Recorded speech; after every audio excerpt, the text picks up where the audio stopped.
أعوذ بالله من الشيطان الرجيم. بسم الله الرحمن الرحيم. الحمد لله رب العالمين بارئ الخلائق أجمعين الذي لم يلد ولم يولد ولم يكن له كفوا أحد. الصلاة والسلام على أشرف الأنبياء والمرسلين حبيبنا وحبيب إله العالمين الذي سمي في السماء أحمد وفي الأرضين بأبي القاسم محمد.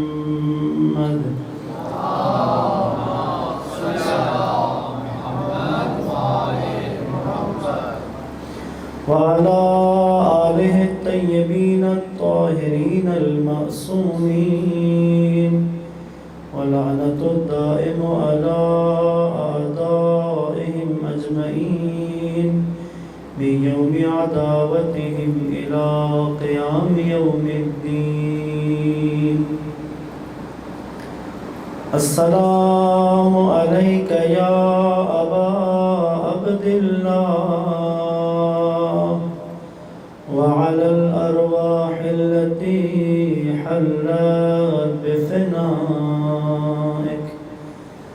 عليك مني سلام الله أبدا ما بقيت وبقي الليل والنهار ولا جعله الله آخر العهد مني لزيارتكم.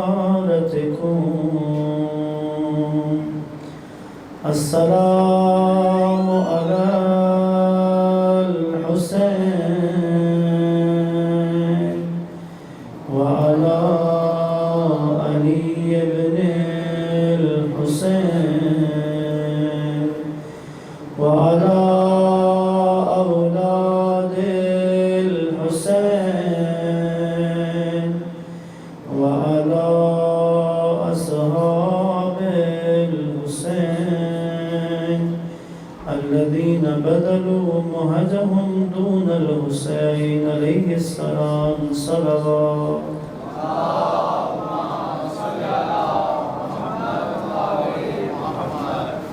أما بعد فقد قال الله تبارك وتعالى في كلامه المجيد. بسم الله الرحمن الرحيم. ومن يتق الله يجعل له مخرجا. درود پڑھیں محمد والے.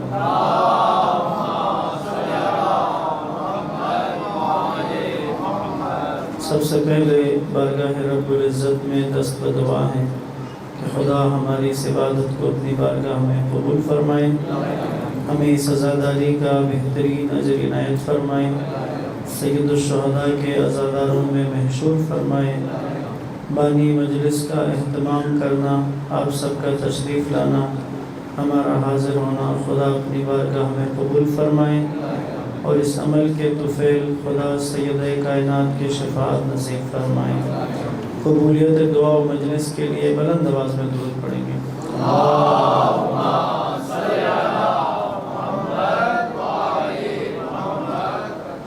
اگر زحمت نہ ہو تھوڑا سا اگر آگے تشریف لائیں تاکہ بعد میں آنے والوں کے لیے آسانی ہو.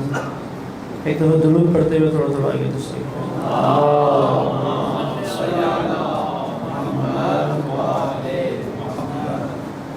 عزیزان محترم، قرآن مجید کی جس آیت کی تلاوت آپ کی خدمت میں کی، یہ سورہ طلاق کے نام سے سورہ ہے. اس کی دوسری آیت کا آخری حصہ ہے اور تیسری آیت مکمل ہمارا انشاءاللہ یہ سرنامہ ہوگا. آج آپ کو سب سے پہلی آیت کا یہ متن اور ترجمہ آپ کی خدمت میں عرض کر کے اپنے موضوع کے بارے میں انشاءاللہ ایک دو باتیں عرض کر کے پھر موضوع کی تفصیلات کی طرف چلیں گے. پھر درود پڑھیں محمد و آل محمد.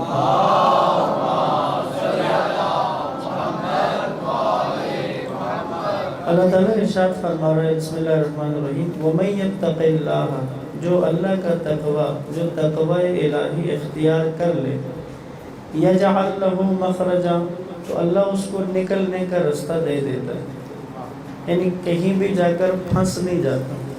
اگر تقوی الہی ہے تو پھر نکلنے کا راستہ موجود ہے، کسی بھی جگہ بند گلی میں نہیں آ جاتا بلکہ اس کے پاس نکلنے کا راستہ موجود ہوتا ہے. آگے ہے وَيَرْزُقُهُ مِنْ حَيْثُ لَا يَحْتَسِبُ تقوی الہی اختیار کرے گا تو پہلا جو انعام ہے وہ یہ ہے کہ اس کے پاس مخرج نکل آئے گا، اس کے لیے نکلنے کی جگہ ہوگی، کسی بھی جگہ جا کے یہ بند گلی میں نہیں آئے گا. پہلا کام پہلی نعمت یہ مل رہی ہے. دوسرا کیا ہوگا وَيَرْزُقُهُ مِنْ حَيْثُ لَا يَحْتَسِبُ اسے وہاں سے رزق ملے گا جہاں سے اس کا گمان بھی نہیں ہوگا، وہاں سے رزق ملے گا جہاں سے گمان بھی نہیں ہوگا. وَيَرْزُقُهُ مِنْ حَيْثُ لَا يَحْتَسِبُ. اچھا اگر تقوی کی صفت تقوی الہی کی صفت پیدا ہو جائے اگلی صفت کیا آتی ہے؟ اللہ کہہ رہا ہے وَمَن يَتَوَكَّلْ عَلَى اللَّهِ فَهُوَ حَسْبُهُ جو اللہ پر توکل کرتا ہے اللہ اس کے لیے کافی ہو جاتا ہے. یعنی جو وَمَن يَتَوَكَّلْ عَلَى اللَّهِ جو بھروسہ کرے خدا پر، جو توکل کرے خدا پر فَهُوَ حَسْبُهُ اللہ اس کے لیے کافی ہو جاتا ہے. کیوں؟ کیونکہ ان اللہ بالغ امرہ کیونکہ ہر امر جو ہے وہ اللہ کی پہنچ میں ہے. اللہ ہر امر پہ پہنچ جاتا ہے، پہنچنے والا ہے ہر امر میں. قَدْ جَعَلَ اللَّهُ لِكُلِّ شَيْءٍ قَدْرًا کیونکہ اللہ نے ہر چیز کے لیے ایک قدر معین کر دی ہے، ہر چیز کی ایک تقدیر معین کر دی ہے، ہر چیز کے لیے ایک مقدار، ایک قانون، ایک اصول معین کر دیا ہے. مطلوب کیا ہے؟ مَن يَتَّقِ اللَّهَ جو تقوی اختیار کرے.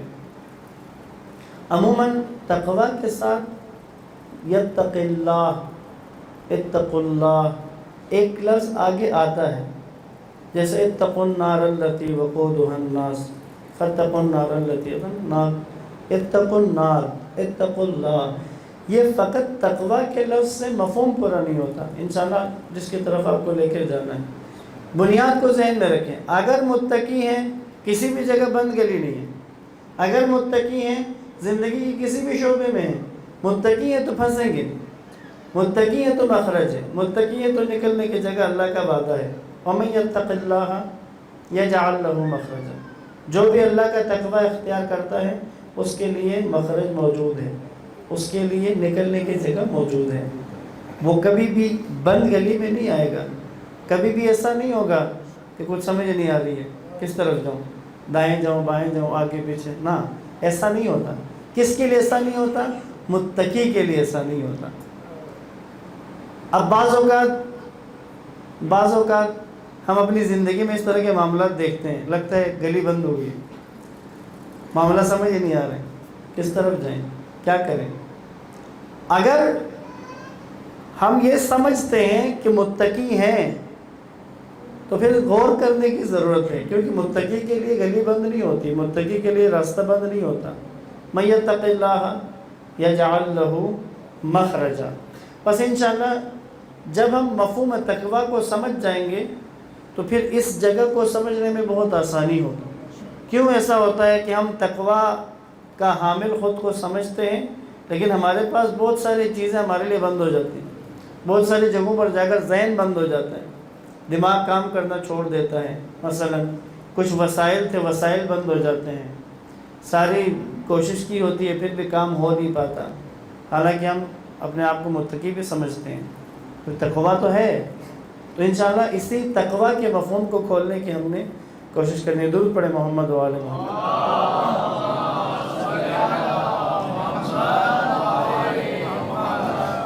تمہیداً ایک نقطہ اس کی طرف توجہ کیجیے گا.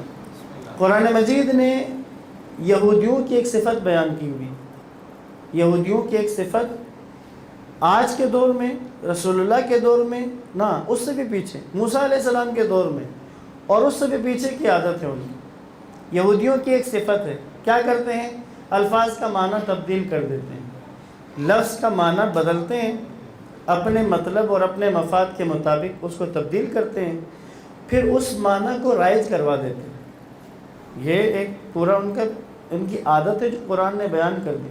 فبدل الذین، بسم اللہ الرحمن الرحیم، پہلے ہی پارے میں، فبدل الذین ظلموا قولا غیر الذی قیل لهم، انہوں لوگوں نے جو بات ان سے کہی گئی تھی، جو لفظ انہیں بتایا گیا تھا، اس کو بدل ڈالا اور وہ بنا لیا جو ان سے نہیں کہا گیا تھا۔ اسی طرح جب مسلمان اپنے نبی سے کہتے تھے کہ جب رسول اللہ کوئی بات مسلمانوں کو سمجھاتے ہیں، حدیث وہی جب بیان کرتے ہیں، تو بعض لوگوں کو بات سمجھ نہ آتی تو وہ جیسے ہوتا ہے ہاتھ کھڑا کیا جاتا ہے یا سوال کہہ دیا جاتا ہے دوبارہ کہیے گا، تو عربی زبان میں ایک لفظ استعمال ہوتا ہے۔ مسلمان ہوں رسول اللہ سے کہتے تھے یا رسول اللہ راعنا، یا رسول اللہ راعنا۔ راعنا کا مطلب کیا ہے؟ اردو میں بڑا اس کا معقول ترجمہ بنتا ہے، یا رسول اللہ ذرا ہماری رعایت کریں، راعنا ہماری رعایت کریں، یعنی رسول اللہ ہمیں بات نہیں سمجھ آئیے دوبارہ بیان کر دیجئے، ذرا کھول کر بیان کر دیجئے، راعنا کہا کرتے تھے۔ یہ لفظ راعنا کہیں تو اس کا مطلب ہوتا ہے ذرا ہمارا لحاظ کریں، ذرا دوبارہ بتا دیجئے۔ اگر اس کے درمیان میں یہ لگا دیں چھوٹی یہ، تو یہ بنتا ہے رائینا۔ رائینا کا مطلب ہوتا ہے ہمیں بیوقوف بنائیے، ایک چھوٹی یہ ڈالنے سے رائینا، ہمیں بیوقوف بنائیے۔ یہودیوں نے کیا کیا؟ یہودیوں نے کہا یہ مسلمان دیکھو اپنے نبی سے کہتے ہیں رائینا، جبکہ رائینا کہتے تھے، اور رائینا کا مطلب تھا ہم پر ہماری رعایت کریں۔ یہودیوں نے کہا مسلمان اپنے نبی سے رائینا کہتے ہیں، ہم تو پہلے ہی کہتے تھے کہ یہ مسلمان سارے بیوقوف بنے ہوئے ہیں، دیکھو یہ خود اپنے نبی سے رائینا کہتے ہیں۔ انہوں نے یہ بات شروع کر دی، وہی نازل ہوئی، یا ایھا الذین آمنوا لا تقولوا رائینا وقولوا انظرنا، اے ایمان والو رائینا مت کہو، انظرنا کہو۔ کیا مطلب؟ اللہ نے کہا اس لفظ کا استعمال مت کرو جس لفظ کے استعمال کی وجہ سے تمہارا دشمن فائدہ اٹھا رہا ہے۔ تمہارے جس عمل سے تمہارا دشمن اگر فائدہ اٹھائے، اللہ نے لفظ سے منع کر دیا، عمل تو دور کی بات ہے۔ لا تقولوا رائنا، اے ایمان والو رائنا مت کہو۔ کیا کہو؟ اس کی جگہ وہ لفظ کہو کہ جس کو بدل نہیں سکتے یہودی۔ کیا کہو؟ انظرنا۔ اپنے نبی سے جب تمہیں کوئی بات سمجھانی ہو، کسی بات کا تکرار کروانا ہو، تو تم کہو انظرنا، کیا؟ اے یا رسول اللہ ذرا ہم پر نظر کرم فرمائیے، یعنی کیا؟ یا رسول اللہ نظر کرم کیجئے۔ جب دشمن کسی لفظ سے غلط فائدہ اٹھائے تو اللہ کو اس بات کا گوارا نہیں ہے، اللہ کہتا ہے وہ لفظ استعمال مت کرو، یعنی اپنی کمزوری دشمن کے ہاتھ میں مت دو۔ بات سمجھ رہے ہیں نا؟ رہبر معظم نے خونی ماتم کا جو منع کیا ہے وہی مسئلہ ہے، اپنی کمزوری دشمن کے ہاتھ میں مت دو کہ تمہارا دشمن غلط فائدہ اٹھا رہا ہے، اس سے دشمن استفادہ کر رہا ہے تم سے، تمہارے عمل سے۔ مسلمانوں کا رائنا کہنا حرام نہیں تھا، مسلمانوں کا رائنا کہنا رسول اللہ کی توہین نہیں تھی، یہودیوں نے اس کا غلط فائدہ اٹھانا شروع کر دیا، اللہ نے منع کر دیا۔ بات سمجھیں، آج سمجھ بھی آ گئی، شاید 3-4 سال چند سال پیشتر جب رہبر بزرگوار نے منع فرمایا اس وقت اگر نہیں سمجھ آ رہی تھی، آج سمجھ آ رہی ہے۔ اس سال مغرب میں ٹی وی چینل کے اوپر دنیا کے 5 متشدد مذاہب کے نمبر کے ساتھ ویڈیو جاری ہوگی، 5ویں نمبر پہ فلاں ہیں، چوتھے پہ فلاں ہیں، تیسرے پہ فلاں ہیں، دوسرے پہ فلاں ہیں، پہلے نمبر پہ ہماری عزاداری کی تصویر دکھائی گئی، کہا سب سے متشدد دنیا کا مذہب یہ ہے، اور اس کی دلیل کے طور پہ یہ پیش کیا جا رہا ہے۔ عزیزان محترم، شیخ محسن کرائیتی نے اسی موضوع پر یہی آیت جا کے سنائی تھے ایک علاقے میں، اور لوگوں کو سمجھ بھی آ گئی تھی۔ یاد رکھیں، الفاظ کا معنی بدلنا یہودیوں کی پرانی عادت، لہذا جب کسی لفظ کے اس کے اصلی مفہوم کو چینج کر کے ایک درود پڑھ لیں محمد و آل محمد. بولو پیچھے کرو, اس کو پیچھے کرو, اس کو پیچھے کرو, بس ٹھیک. نعرہ تکبیر، محمد اللہ اکبر، نعرہ رسالت، یا رسول اللہ، نعرہ حیدری، یا علی. پھر درود پڑھیں محمد و آل محمد.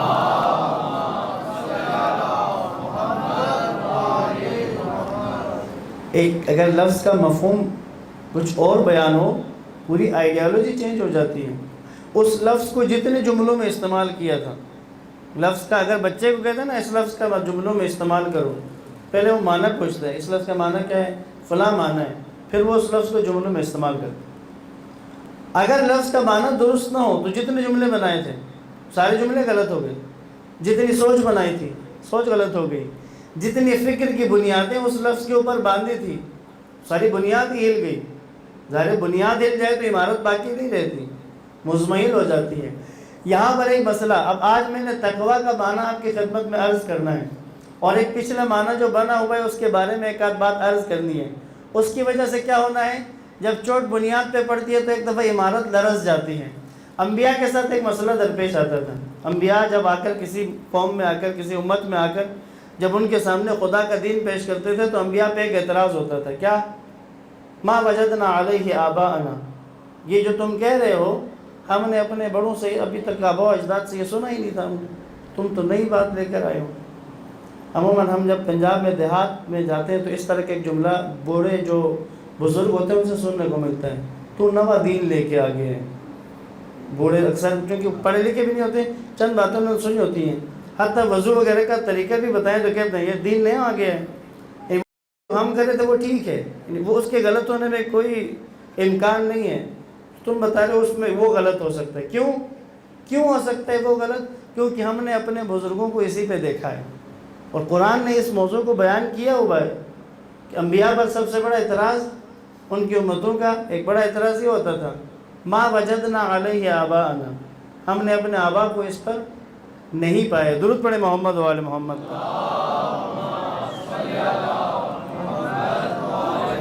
پس عزیزان محترم, تقویٰ ایک کثیر الاستعمال لفظ ہے.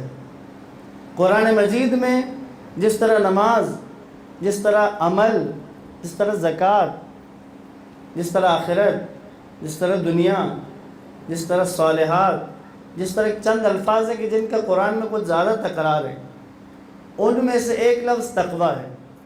عربی زبان میں لفظ کی مختلف شکلیں ہوتی ہیں, معنی اس کا بنیاد میں وہی ہوتا ہے. جیسے قرآن مجید آپ سب پڑھتے ہوں گے, تتقون کا لفظ اکثر نظر آتا ہے, اتقو کا لفظ نظر آتا ہے, اتقا کا لفظ نظر آتا ہے, یتقون کا لفظ نظر آتا ہے.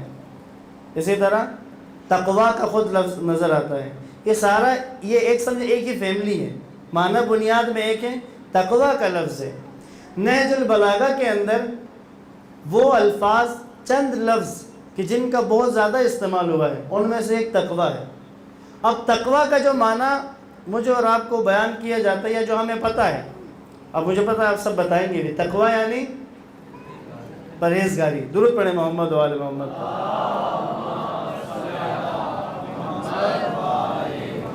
عالم اسلام کے ایک بہت بڑے مفکر شہید مرتضیٰ مطہری, جن کے بارے میں امام خمینی کا یہ کہنا تھا کہ یہ میری زندگی کا خلاصہ ہے.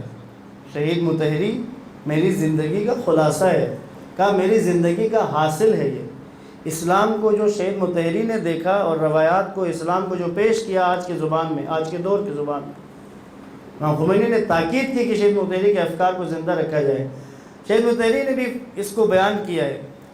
تقویٰ کا جو معنی ہے, تقویٰ عربی زبان کا لفظ ہے, تقویٰ عربی زبان کا لفظ.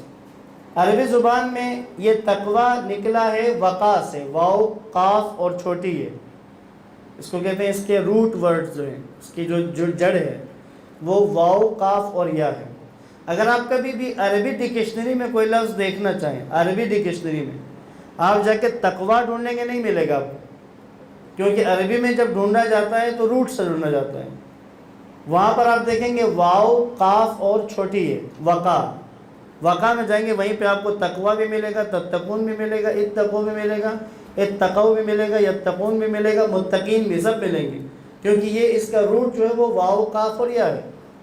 عربی زبان میں وقع کا مطلب ہے کسی چیز کی حفاظت کرنا، بچانا، خیال رکھنا، کسی چیز کو محفوظ رکھنا، یہ ہے اس کا مفہوم۔ بچانا، خیال رکھنا، حفاظت کرنا، یہ وقع کا مفہوم ہے۔ تقویٰ کا مفہوم جو ہے، جو لغت میں ہے، جو عربی میں معنی استعمال ہوتا ہے، وہ ہوتا ہے بچانا، پرہیزگاری۔ شیخ متحری کہتے ہیں کسی بھی لغت میں عربی زبان کا جو مطلب اور لفظ کا معنی بتایا جاتا ہے، کسی بھی لغت میں پرہیزگاری کا لفظ نہیں ہے تقویٰ کا مطلب۔ اب ہم نے تقویٰ کا مطلب پرہیزگاری سنا ہوا ہے، سمجھا ہوا ہے۔ اب ہم نے جہاں جہاں تقویٰ دیکھا ہے، ہم نے اپنے ذہن میں جو تقویٰ بٹھایا ہے وہ پرہیزگاری ہے۔ ہم نے جو متقی سمجھا ہے وہ پرہیزگار ہے۔ پرہیزگار متقی ہے اور تقویٰ پرہیزگاری ہے۔ عربی زبان کا لفظ ہے تقویٰ، اور اس کا ترجمہ پرہیزگاری نہیں ہے، اس کا ترجمہ ہے بچانا، محفوظ رکھنا، دیکھ بھال کرنا، اس کو محفوظ رکھنا۔ ایک معنی جو قرآن میں کیا جاتا ہے وہ ہے خوف۔ اتقوا اللہ، اللہ سے ڈرو، اللہ کا خوف رکھو۔ خوف کا معنی امام راغب اصفہانی لغت کے بہت بڑے امام ہیں، انہوں نے اس کا خوف کا معنی بیان کیا ہے، اور وہ بیان کر کے کہا ہے خوف کیوں کہا؟ کیونکہ خوف کی وجہ سے بچا جاتا ہے، خوف کی وجہ سے بچا جاتا ہے، یعنی بچنے کا معنی ہے اصل میں۔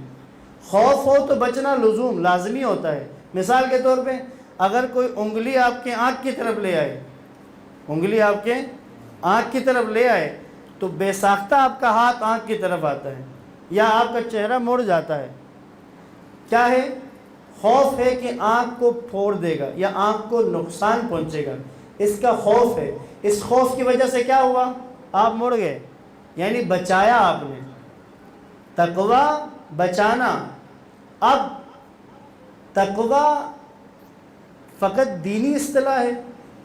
کیا تقویٰ کوئی اسلامی اصطلاح ہے، دینی اصطلاح ہے؟ کیا تقویٰ اسلام کے بغیر بھی تقویٰ ہو سکتا ہے؟ ہو سکتا ہے۔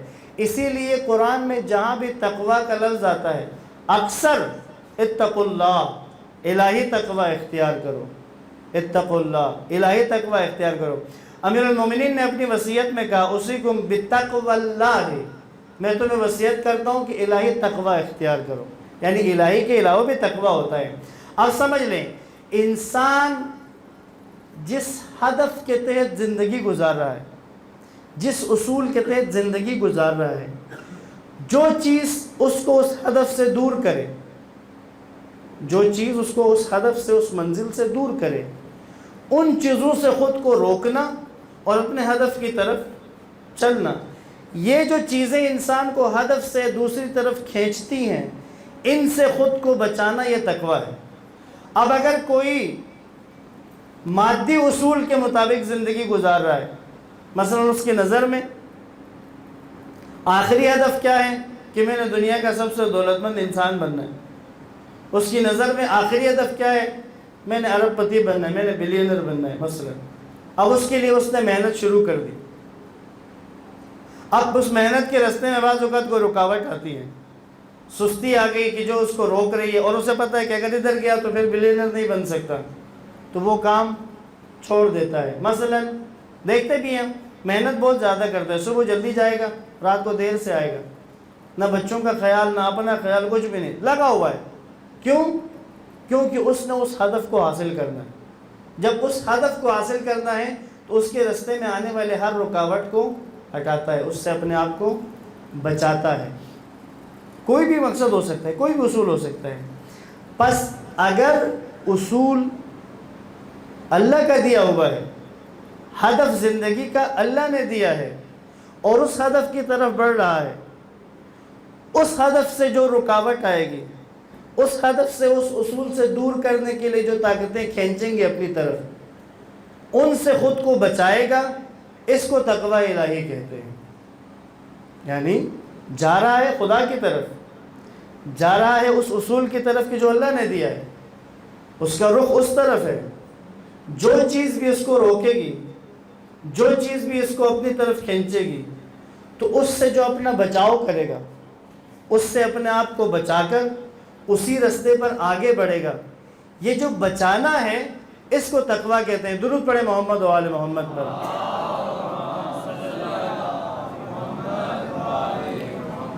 پس عزیزان محترم،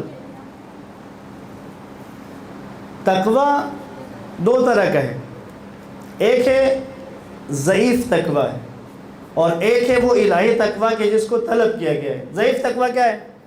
جس کو عموماً تعریف کی جاتی ہے کہ یہ متقی انسان ہے. کیا؟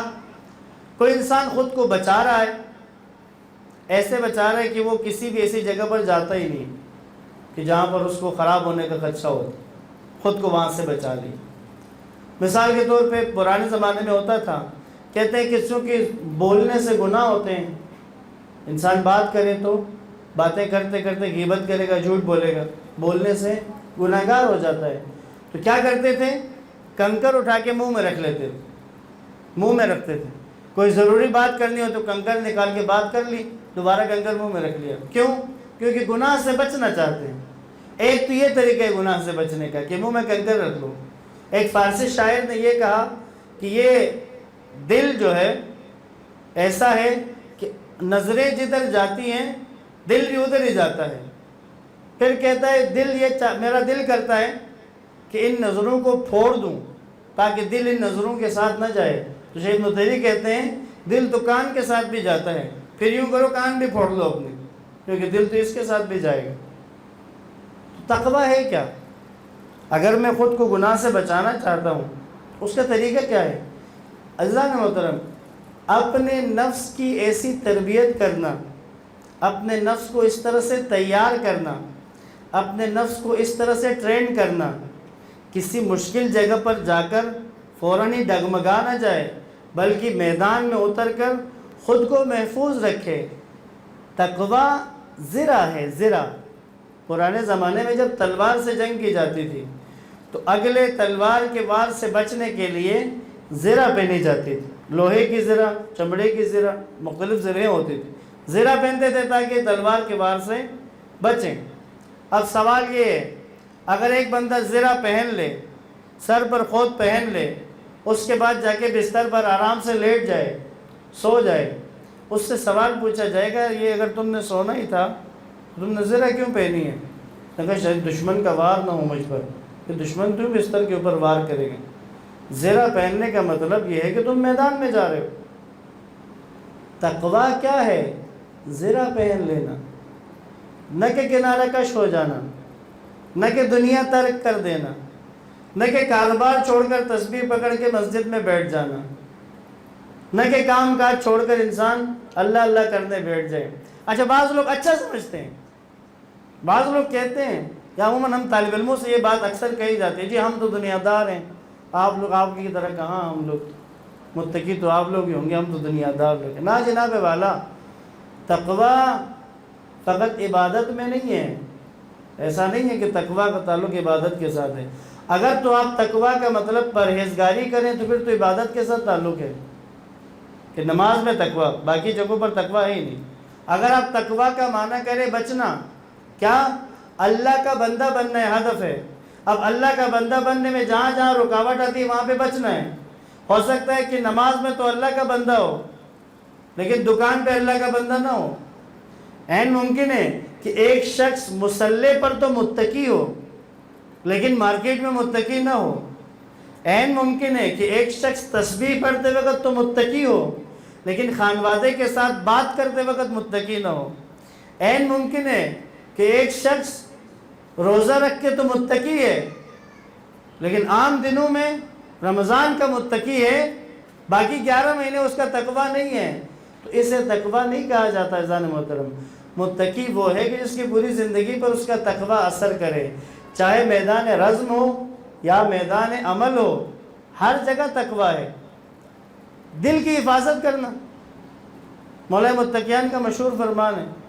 مولا سے پوچھا گیا، اے علی، آپ کے دل میں خدا کے علاوہ کوئی نہیں ہے، ایسا کیسے ہوا؟ تو مولا نے کہا میں نے اپنے دل پر پہرا دیا ہے اور خدا کے علاوہ کسی کو داخل ہونے ہی نہیں دیا ہے، یعنی علی کے دل میں جز خدا کے کوئی داخل نہیں ہوا۔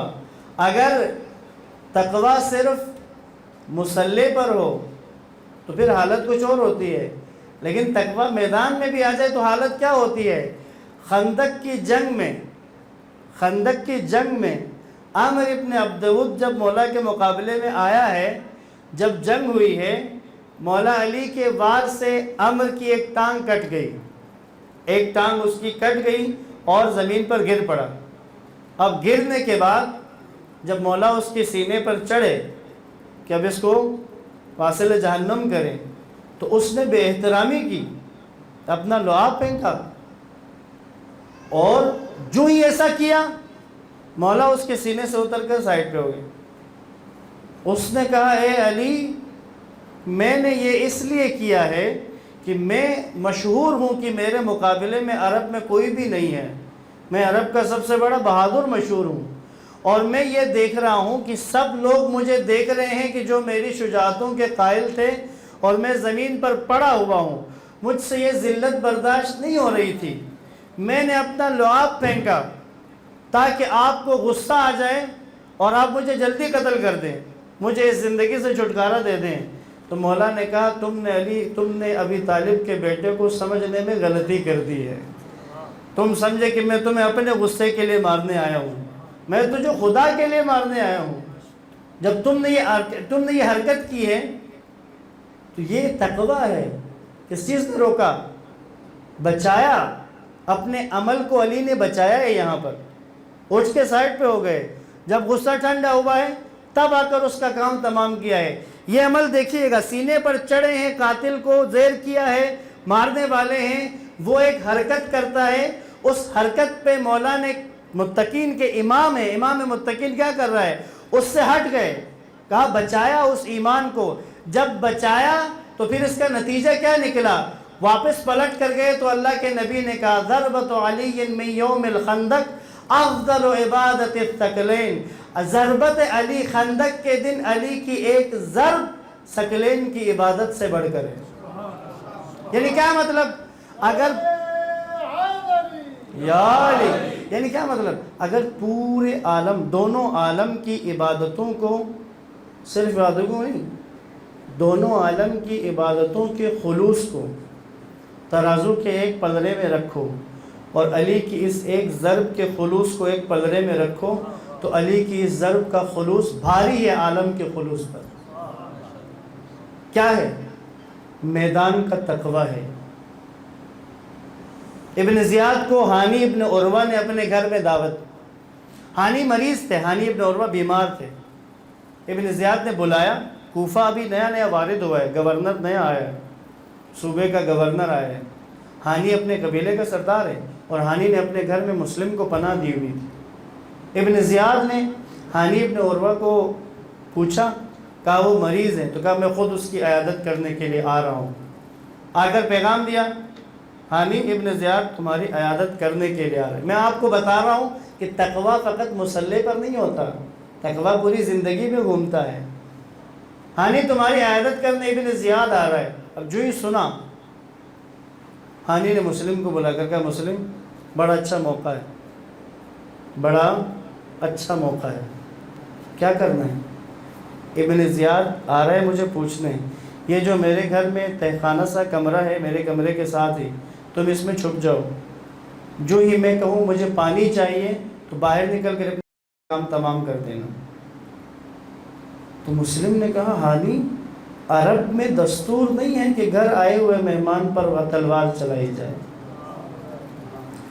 تو جانے ہانی کا جواب، ہانی کہتا ہے مسلم میں جانتا ہوں، اور تمہیں پتہ ہے کہ میں سردار ہوں اپنے قبیلے کا، ایک عام بندہ عرب کی رسم توڑے تو اس کے اوپر تہمتیں لگتی ہیں، اس کو تاریخ میں رسوا کر دیا جاتا ہے۔ ہانی کہتا ہے لیکن میں اپنے قبیلے اور اپنی ذات کی رسوائی کے لیے تیار ہوں، کیونکہ میں اپنے مولا حسین کا عاشق ہوں، میں چاہتا ہوں کہ حسین ابن علی کا کام آسان ہو جائے۔ مسلم میں تیار ہوں کہ قیامت تک میرے اوپر یہ الزام ہے۔ اب بات طے ہو گئی، میں پانی مانگوں گا، آپ نکل کر ابن زیاد کا کام تمام کر دیں۔ ابن زیاد پوچھنے کے لیے آیا، جب ہانی نے موقع دیکھا، ہانی نے کہا پانی دو کوئی مجھے، پانی دو پانی دو، بار بار پانی دو کہہ رہے ہیں، مسلم باہر نہیں آ رہا، مسلم باہر نہیں آ رہا۔ یہاں تک کہ ابن زیاد کو بھی شک ہوا کہ کیا مسئلہ ہے کہ یہ پانی مانگے جا رہے ہیں، حالانکہ پانی سامنے پڑا ہے، شک ہوا اسے بھی، تو وہ اٹھ کر چلا گیا۔ جب وہ چلا گیا، ہانی نے آ کر کہا مسلم کیا کر دیا؟ ہانی نے دیکھا کہ مسلم کا ہاتھ کانپ رہا ہے، کانپ رہا ہے۔ ہانی نے کہا مسلم میں نے تمہارے بارے میں سنا ہے اور میں نے دیکھا بھی ہے کہ تم ایک پورے پہلوان کو ایک ہاتھ سے پکڑ کر چھت پر پھینک سکتے ہو۔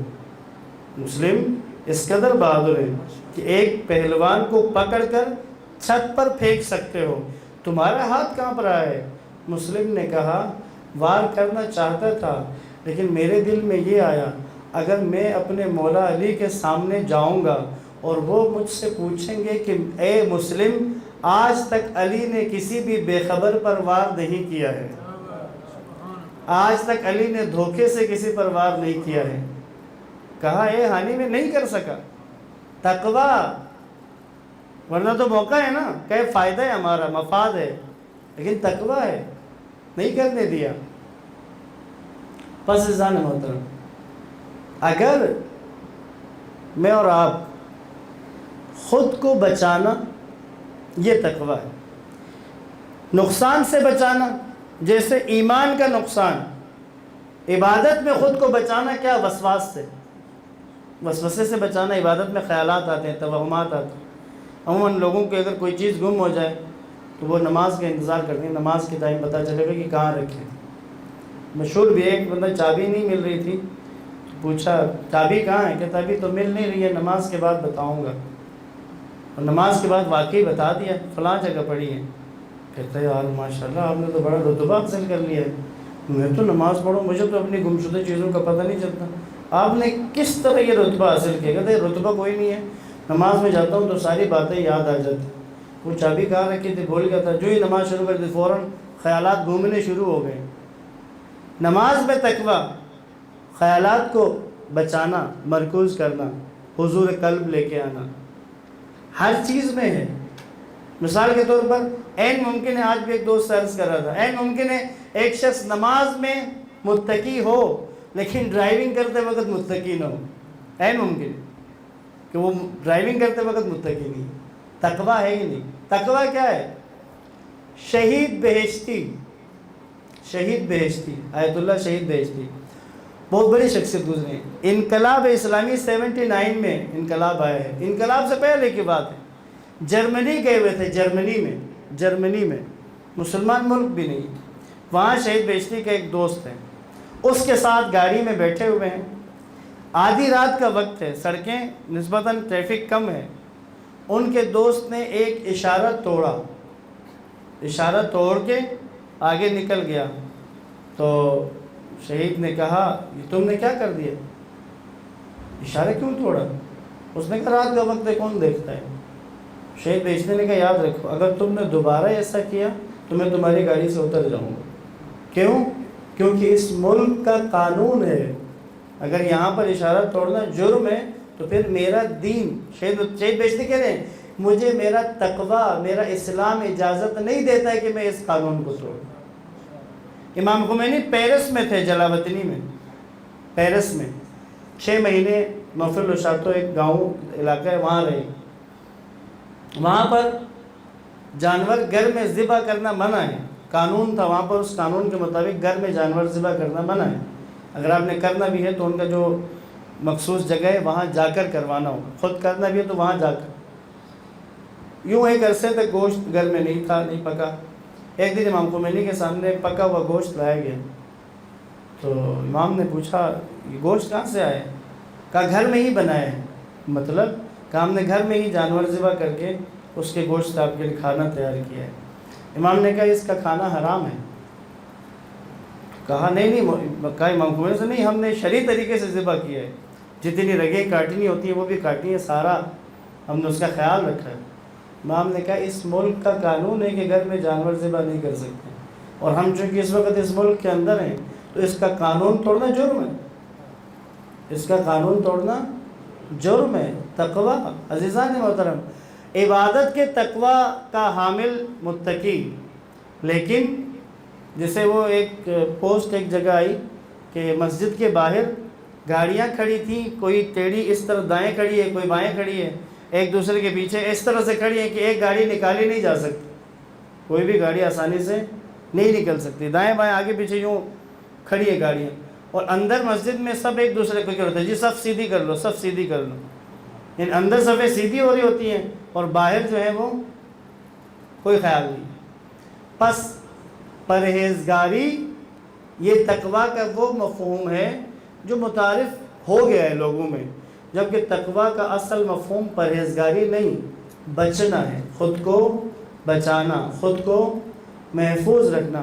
رہبر معظم فرماتے ہیں کوئی بھی کام آپ شروع کریں، متقی کی صفت کیا ہے، وہ کوئی بھی کام شروع کرتا ہے تو اس کو انجام تک پہنچاتا ہے، کیونکہ قرآن کا وعدہ ہے وَالْعَاقِبَةُ لِلْمُتَّقِينَ، انجام تقوی والوں کا ہے، یعنی متقی کوئی بھی کام شروع کرے گا ناکامی کا سامنا نہیں کرنا پڑے گا، کامیاب ہوگا۔ جبکہ ہم یہ دیکھتے ہیں کہ ہم مصلی پر ہم متقی بھی ہیں، لیکن کوئی بھی کام ہم شروع کرتے ہیں ناکام ہو جاتے ہیں، کوئی بھی کام شروع کرتے ہیں اس میں نقصان کر بیٹھتے ہیں۔ وجہ کیا ہے؟ وجہ یہ ہے کہ اس کام کا جو تقوی ہے وہ پورا نہیں کیا ہے۔ رہبر معظم فرماتے ہیں اگر بغیر منصوبہ بندی کے کوئی کام شروع کرے بندہ، بغیر پلاننگ کے کام شروع کر کے اپنا یا دوسروں کا نقصان کرے تو اس عمل سے یہ ثابت ہوتا ہے کہ یہ شخص متقی نہیں ہے۔ صلوات پڑھے محمد و آل محمد، ایک درود پھر پڑھے محمد و آل محمد۔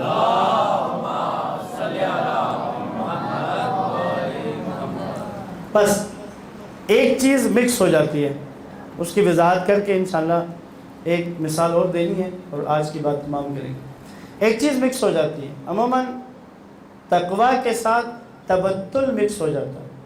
تقوی تبتل لفظ یاد رکھیے گا، تقوی کے ساتھ تبتل مکس ہو جاتا ہے۔ رسول اللہ کا دور ہے،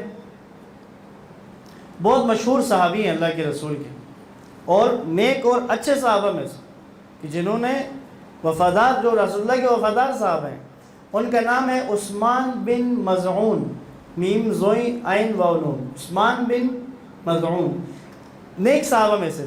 مولا علی نے اپنے ایک بیٹے کا نام عثمان رکھا تھا اس صحابی کے نام پر، عثمان بن مظعون کے نام پہ، مظعون زوئی کے ساتھ، ان کے نام پہ اپنے بیٹے کا نام رکھا تھا، بہت نیک انسان تھا۔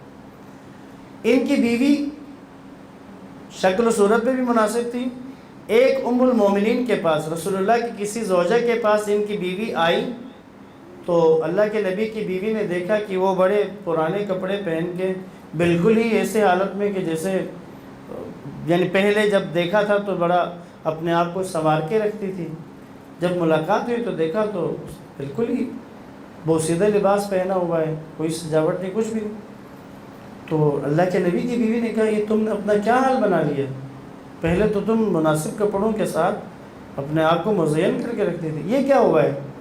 تو اس نے کہا بات یہ ہے کہ میرا شوہر، اس نے دنیا ترک کر دی ہے، اب وہ صرف عبادت کرتا ہے، اس نے میری طرف دیکھا ہی نہیں ہے ایک عرصے سے، تو میں پھر زینت جو ہوتی ہے وہ شوہر کے لیے ہوتی ہے، اپنے آپ کو مزین شوہر کے لیے کیا جاتا ہے، اپنے آپ کو مزین کیا جاتا ہے شوہر کے لیے۔ ویسے آج کے دور میں تو الٹا ہے، گھر سے باہر جانے کے لیے مزین ہو جاتے ہیں، خواتین اپنے آپ کو آرائش کرتی ہیں، زیبائش کرتی ہیں جب گھر سے باہر جانا ہو، پورا ایک ٹرینڈ بنا ہوا ہے، باہر سے جب آئیں گے تو پھر آرائش کو اتارنا ہے، شوہر کے لیے وہ آرائش اور زیبائش نہیں ہے، وہ باہر جانے کے لیے۔ اللہ کے نبی کے دور میں ایسا نہیں تھا، وہ آرائش اور زیبائش شوہر کے لیے ہوتی تھی، گھر کے اندر ہوتی تھی۔ تو جب اس بات کا پتہ چلا، اللہ کے نبی کی زوجہ نے رسول اللہ کو بتایا کہ عثمان بن مظعون جو ہیں وہ تو اس حالت میں، ان کی بیوی نے ان کا یہ حال ہو گیا۔ اللہ کے نبی نے خطبہ دیا، جمع کیا سب کو، عثمان بن مظعون کو بھی بلایا اور کہا اے لوگوں، خدا نے مجھے نبی بنا کر تمہارے درمیان مبعوث کیا ہے، اور تم سے یہ کہا ہے وما آتاکم الرسول فخذوہ، کہ رسول جو تمہیں دے دے وہ لے لو، وما نہاکم عنہ فانتہوا، اور جس سے روک دیں اس سے رک جاؤ۔ اللہ نے تم سے یہ کہا ہے لقد کان فی رسول اللہ اسوۃ حسنہ، تمہارے لیے پریکٹیکل جو نمونہ ہے وہ میرے نبی کی ذات ہے۔ پھر کہا میں ساری رات عبادت نہیں کرتا، میں رات کا ایک حصہ سوتا ہوں، ایک حصہ اپنی ازدواجی زندگی کے لیے ہے اور ایک حصہ عبادت کے لیے ہے۔ پھر کہا میں ہر روز روزہ بھی نہیں رکھتا، سارا ہفتہ روزہ نہیں ہوتا میرا، میں سوموار اور جمعرات کو روزہ رکھتا ہوں۔ پھر کہا تم میں سے جس نے میری پیروی کی وہ میرا امتی ہے، اور جس نے مجھ سے آگے بڑھنے کی کوشش کی تو اللہ اس کا کوئی بھی عمل قبول نہیں کرے گا۔ پھر آپ کی وہ مشہور حدیث ہے، آپ نے کہا لا تبتل ولا رہبانیت فی الاسلام، اسلام میں تبتل اور رہبانیت نہیں ہے۔ تبتل اور رہبانیت کیا ہے کہ دنیا ترک کر دو، دنیاوی معاملات کو ترک کر دو، کام کاج کو ترک کر دو اور جا کر عبادت میں لگ جاؤ۔ چھٹے امام فجر کی نماز کے لیے جب مسجد پہنچے تو ایک بزرگ نماز پڑھ رہے تھے، جب مولا ظہرین پہ آئے تو دیکھا کہ وہ اس وقت بھی نماز میں ہی تھا، مسجد میں ہی تھا۔ جب عشاء میں آئے تو دیکھا ادھر ہی تھا۔ امام نے جا کر پوچھا میں آپ کو صبح سے میں نے دیکھا ہے، جب بھی نماز کے لیے آؤں تو آپ ادھر ہی ہیں، آپ پہلے مسجد آ رہے ہیں یا آپ ادھر ہی تھے؟ اس نے کہا مولا میں صبح سے ادھر ہی ہوں، تو میں نے تو دیکھا تھا تم لکڑیوں کا کام کرتے تھے، تم آج مسجد میں کیا کر رہے ہو؟ کہتے مولا میں بوڑھا ہو گیا ہوں اس لیے میں نے کام چھوڑ دیا ہے، اب میں بیٹھ کر عبادت کر رہا ہوں۔ مولا نے کہا بندے خدا جاؤ جا کر کام کرو، خدا نے جب تک تمہارے اندر قوت رکھی ہے تب تک کام کرو۔ کہا یہ جس عبادت کے لیے تم آئے ہو یہ تمہارا حجاب بن جائے گی، یہ تمہارے دل پہ پردہ ڈال دے گی مزید۔ لہٰذا انشاءاللہ آگے کی جو گفتگو ہے اس میں ایک تو مراحل تقویٰ بیان کرنے، ہم لوگوں کے پاس اچھا اس میں ایک رکاوٹ بھی آتی ہے، کہتے ہیں نا پرہیزگار، تو پھر بندہ فوراً سوچتا ہے کہ پتہ نہیں کتنے رکعت نمازیں پڑھ کے میں نے متقی بننا ہے، پھر بندہ تصور کرتا ہے کہ متقی بننے کے لیے تو بہت سارے مراحل کو طے کرنا ہے۔ قرآن مجید نے 6 کام بتائے ہوئے ہیں، 6 آیتیں ہیں جس میں ایک پریکٹس بتائی کہ یہ کرو تاکہ تم متقی ہو جاؤ، یہ کرو تاکہ تم متقی ہو جاؤ، یہ کرو تاکہ تم متقی ہو جاؤ، واضح قرآن نے بتایا ہوا ہے۔ اسی طرح نہج البلاغہ میں مولا علی نے کھول کر وضاحت کے ساتھ متقین کی صفات بیان کی ہوئی ہیں۔ ہمارا مسئلہ صرف یہ ہے کہ ہم پرہیزگار میں اٹک گئے۔ پرہیزگار کہتے ہیں متقی کا مطلب یہ ہے کہ سب کچھ چھوڑنا ہے، نہ اچھا کھانا کھانا ہے، نہ اچھا پینا ہے، نہ اچھا پہننا ہے، نہ اچھی جگہ پر رہنا ہے، ایسا سب کچھ چھوڑنے سے انسان متقی بنتا ہے۔ یہ ہمارا بنایا ہوا ہے، جبکہ حقیقت اس کے برعکس ہے۔ ہمارے استاد کہا کرتے تھے کہ ایک تقویٰ اسلامی تقویٰ ہے اور ایک تقویٰ برصغیری تقویٰ ہے۔ برصغیری تقویٰ اتنا کمزور ہوتا ہے کہ اچھا کھانا کھانے سے بھی ٹوٹ جاتا ہے، اچھا پینے سے بھی ٹوٹ جاتا ہے، کسی دن اچھا لباس پہنو تو برصغیری تقویٰ ٹوٹ جاتا ہے، جبکہ اسلامی تقویٰ الہی تقویٰ اس طرح کی چیزوں سے ٹوٹتا نہیں ہے۔ درود پڑھے محمد و آل محمد پر۔ بس ایک جو واقعہ آج کے دور کا تقویٰ کیا ہے؟ حفاظت، بچانا خود کو۔ ایک جوان، مسلمان جوان جہاز میں سفر کر رہا تھا، بزنس کلاس کی ٹکٹ تھی اور مغربی کسی ملک سے سفر کر رہا تھا۔ اب بزنس کلاس میں تھا تو پرواز کے کچھ وقفے کے بعد جو ہوائی جہاز جو ایئر ہوسٹس ہوتی ہیں وہ ٹرے میں ایک جام میں شراب لے کر اس مسلمان جوان کے پاس لے کر آئی اور کہا سر یہ ہماری فلائٹ کی طرف سے بزنس کلاس کے جو مسافر ہیں ان کو ہم فری یہ شراب دیتے ہیں، بہت مہنگی شراب ہے، تو آپ پلیز۔ تو اس نے کہا نہیں میں نہیں پیتا۔ واپس گئی، چونکہ ٹرے میں صرف وہ شراب لے کے آئی، واپس گئی، جا کر اس میں 2 پھول بھی رکھے، ساتھ میں کچھ کھانے کی چیز بھی رکھی۔ اسے لگا کہ شاید خالی دیکھ کے اس نے انکار کیا، تو یہ چیز سجا کر پھر لے کر آئے، کہ سر یہ، اس نے کہا نہیں میں نہیں پیتا ہوں۔ پریشان ہو گیا، اس نے کہا یہ تو شاید میرے سروس میں کوئی مسئلہ آ رہا ہے۔ واپس گئی، جو اس کا ہیڈ تھا اس کو بتایا کہ وہ ایک مسافر جو ہے وہ لے نہیں رہے، شاید انہیں اچھا نہیں لگ رہا، شاید میں نے اچھی طرح سرو نہیں کیا۔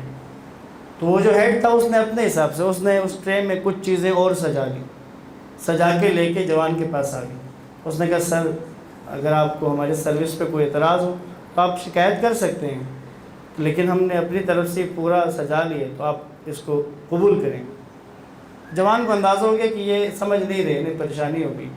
اس نے جو جواب دیا ہے بہت خوبصورت ہے، پوری توجہ سے سنیے گا۔ کیا ہے تقویٰ؟ کہاں ہے تقویٰ؟ کس کس جگہ پر ہے؟ جوان نے کہا اچھا آپ یوں کریں، میں لے لیتا ہوں، لیکن آپ یوں کریں پہلے آپ پائلٹ کو پلا دیں، پہلے یہ لے جائیں، آپ پائلٹ کو پلا دیں پھر میرے لیے بھی لے آئیں۔ اس نے کہا نہیں سر پائلٹ کو نہیں پلا سکتے۔ اس نے کہا کیوں؟ کیونکہ وہ ڈیوٹی پر ہے۔ انہوں نے کہا کیونکہ وہ ڈیوٹی پر ہے، اس کے ذمے یہ 200 پیسنجر ہیں، اگر وہ پیے گا تو یہ 200 پیسنجر تباہ ہو جائیں گے، جہاز کریش ہو جائے گا۔ اس نے کہا بس میرے ساتھ بھی یہی مسئلہ ہے۔ انہوں نے کہا کیا مطلب؟ کہا میں بھی ڈیوٹی پر ہوں، میں بھی ڈیوٹی پر ہوں۔ سر کہتا ہے میرے اندر ایک چیز ہے جس کو ایمان کہتے ہیں، اور میرے رب نے میری ڈیوٹی لگائی ہے کہ تم نے اس ایمان کی حفاظت کر دی ہے، اور جو بھی چیز تمہیں اس ایمان کو خراب کرنے کے لیے آئے تو تم نے اس کو روکنا ہے، بچانا ہے۔ توجہ ہے نا، تقویٰ، بچانا۔ اس نے کہا میں ڈیوٹی ہوں، اگر میں پی لوں، تمہارا پائلٹ پی لے تو تمہارے 200 مسافر تباہ ہو جاتے ہیں، میں پیوں گا میرا ایمان تباہ ہو جاتا ہے۔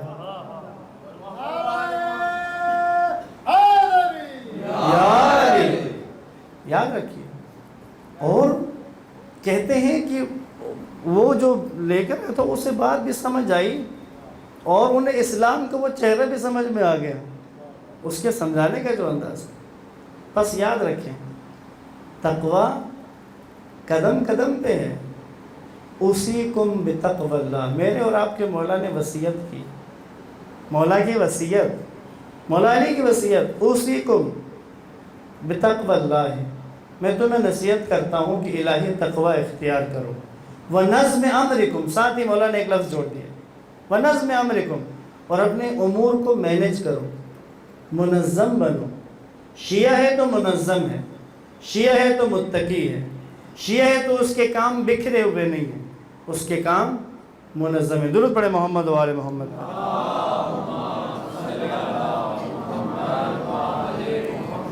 پس عزیزان محترم، تقویٰ فقط عبادت تک محدود نہیں ہے۔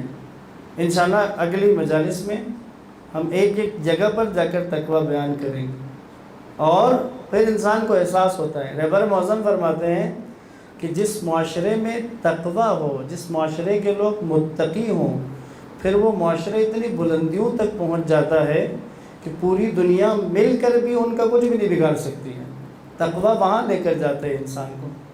انشاءاللہ اگلی آئندہ کی مجلسوں میں ہم بیان کریں گے۔ تقویٰ، متقی انسان جو صاحب تقویٰ ہے، اس کا حوصلہ اور اس کی ہمت اور اس کا صبر معراج پر پہنچ چکا ہوتا ہے، عروج پر جاتا ہے۔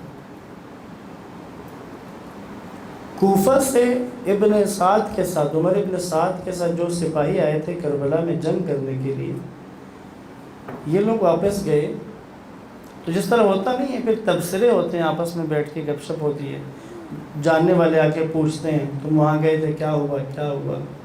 ایک جگہ اسی طرح بیٹھ کے لوگ بات کر رہے تھے، کسی نے پوچھا ایک سے، وہ بھی گیا ہوا تھا کربلا، پوچھا تم جو گئے تھے حسین ابن علی سے لڑنے کے لیے، کوئی ایسی انوکھی بات تم نے دیکھی ہے جو تم نے کربلا میں دیکھی ہو؟ اس نے کہتا ہے ہاں، ایک عجیب بات میں نے کربلا میں دیکھی، اس سے پہلے میں نے ایسا نہیں دیکھا تھا۔ اس نے کہا کیا دیکھا؟ اس نے کہا میں نے دیکھا صبح عاشور سے پہلے حسین کے ساتھی ایک ایک کر کے قربان ہوئے، پھر حسین کے بھائی قربان ہوئے، حسین کے بیٹے قربان ہوئے، ایک ایک قربانی حسین کی ایک ایک آ کے قربان ہو رہا تھا۔ عجیب یہ تھا جو بھی قربان ہو جاتا، ہم نے حسین کے چہروں کو دیکھا تو حسین کا چہرہ ہر قربانی کے ساتھ حسین کے چہرے کے اطمینان میں اضافہ ہو جاتا تھا۔ یہ مقتل میں ہے کہ